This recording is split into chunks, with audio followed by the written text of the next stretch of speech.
And salutations, I'm Gil. And I'm Gil, and this is Strategic Prepper. Good morning, Strategic Prepper community. Good morning. Today I want to talk to you about food and planting. The news, especially lately, has been full of information about widespread shortages, more shortages to come, price increases, not just the food on the shelf, but the price increase of things like fertilizers and fuel and all that has this cumulative effect for those of us who still buy our food at the markets.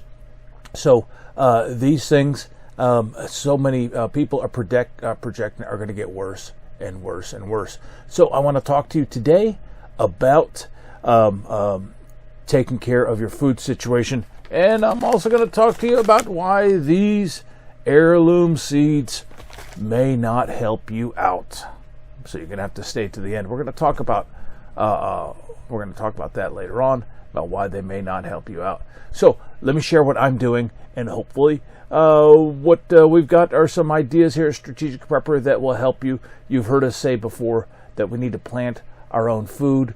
Even if we're in the suburbs or the urban environment, we need to start learning the skill. And it's early February, and either you're in a climate that you can plant now, or you're going to be planting pretty soon. Up north, maybe a month and a half. So ground still is a little cold here in western Tennessee, and what I'm going to do today is I'm going to talk about my seed process, and I will be planting. I will be planting in trays, and we'll show you that in just a moment. All right, so what I did first was I took advantage of the cold winter and sat down at my computer, and I'm looking right now at my spreadsheet, and I identified which items I can start early in seed trays, and I've got already some onions growing, and I'm going to start some peppers today, and some cherry tomatoes, and let me check out. That is January. We're going to wrap up January, and it looks like maybe I can also start some let's see, some cabbage maybe, and more tomatoes, and more peppers, and more peppers, and broccoli will be later in the month. But so according to this, because I took the time to plan it out, we are going to start with some peppers and tomatoes in our seed planting tray. So let's take a look at what we've got. All right, so this is the look at my first bin, and this is all that I'm going to be working on today. I want to point out something that I do, and that is I mark each bin with a grid. So alphabet on the top and numbers on the side. What I do is I track what I plant. I track the seeds, and I track what goes into the ground. The thing is, I haven't been doing this my whole lifetime, and I still have so much to learn. So I want to keep good records, and I'll document all this on the spreadsheet. And another thing I'm going to do, I'm not going to plant all my seeds right now. I'm going to spread some out every week, so that they begin to bear their fruit over a more gradual time period. So this is the tray, and this is the grid pattern that I use for my record keeping. Also, what soil?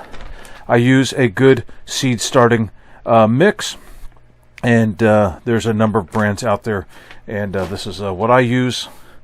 And it's important to make sure you've got something with good nutrients, and you can make that yourself with a good composting mix.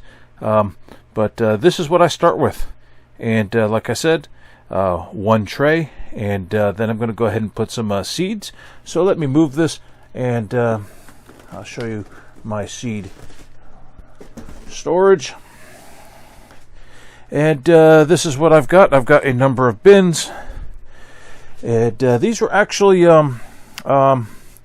what do they call that? Scrapbooking. I think this is for scrapbooking. I saw another YouTuber use this, and this is really great. And so I've got sweet pepper, and I've got my seeds here, as well as some of the other peppers, and this one onions as well. But I've also got some tomatoes in another drawer, and we're going to go ahead and plant those. Alright, so typically people who give instructions will tell you to put several seeds in one of these pods. I do one seed per square. For one, I want to check out the germination rate, see how many seeds will actually germinate. And be careful not to push the soil down too tight. I mean, I pushed down a little bit, and I will be watering that. And that is my Jupiter sweet peppers. I've got 5 of them, but I only put the one in, not for any real scientific reason, but I have plenty of trays, and I'm not going to run out, and I've got plenty of soil, so I just spread this out. And like I said, also allows me to track the seeds, so I can see which seeds will germinate at higher rates than others. All right, so all that's left for this is to add a little water, and let's set this over here, and then make sure I put my lid on it. And the lid helps to keep the humidity in place, so that these will grow. And I don't need to worry about sunlight right now, because they haven't started to sprout. Right now, I just need to keep them in a warm environment. So once I've planted this, they will go in the house and stay there, and I should start seeing some seeds in about a week to 10 days. And I will go ahead and add the rest of these seeds, and we will see how they go. But the idea is I want to get these plants going early, and I do want to get some fruit early, so once I get past last frost, some of these will be ready to go into the ground. Alright, but I do want to answer one question, so hold on one second. Alright, so every prepper's got some of these. Okay, you've got them stored up. You've got bags. I don't know how many bags I've got. I just grabbed 3 here. Probably got a bunch myself. So what's the problem with these? Well, I'll tell you the problem. You can't grow any food while they're still in the package. That's the problem. So if you're one of those guys or gals that holds on to the seeds and think you're going to pull them out at that moment that you need them, and you haven't learned the skill of gardening, then you're going to be most likely in for a surprise. So it's 2022. We already see some strains on the food supply issue. Come on, let's get out. Let's do it this year. Open those packages, get those seeds in the ground, and let's all plant together. And give me some comments. Let me know what you are doing. Let me know what you think about my methods, and if you've got ideas to improve, for me to improve on my planting, let me know, because I certainly don't have all the answers. I know that I get out there and try, and sometimes things work, sometimes things don't work. Share with me, share your comments, and also please share, because the more people who are planting their own food, the less strain on a failing system. So we can all help each other.